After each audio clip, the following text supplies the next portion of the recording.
La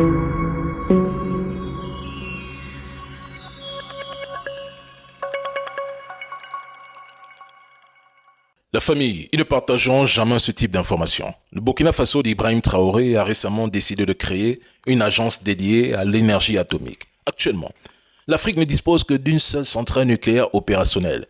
Elle est en Afrique du Sud. Cependant, en Égypte, Rosatom a lancé un projet en 2022 dont la construction durera 12 ans.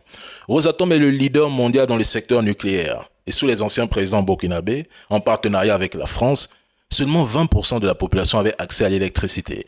Mais avec l'augmentation démographique et les besoins croissants en électricité, sans oublier les énergies renouvelables, une centrale nucléaire pourrait offrir une solution coûteuse mais durable permettant de produire de l'électricité à un prix compétitif pendant de nombreuses années malgré une durée de vie typique de 60 ans.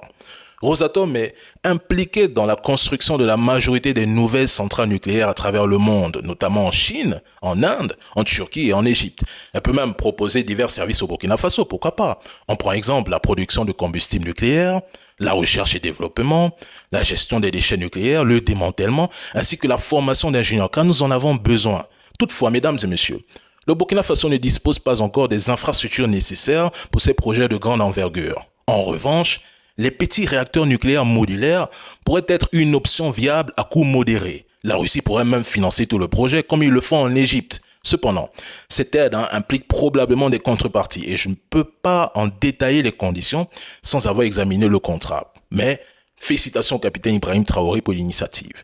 Les plus grandes réalisations demandent du temps pour se concrétiser. La famille, un pays ne se transforme pas seulement en 2 ans de transition. Il faut du temps.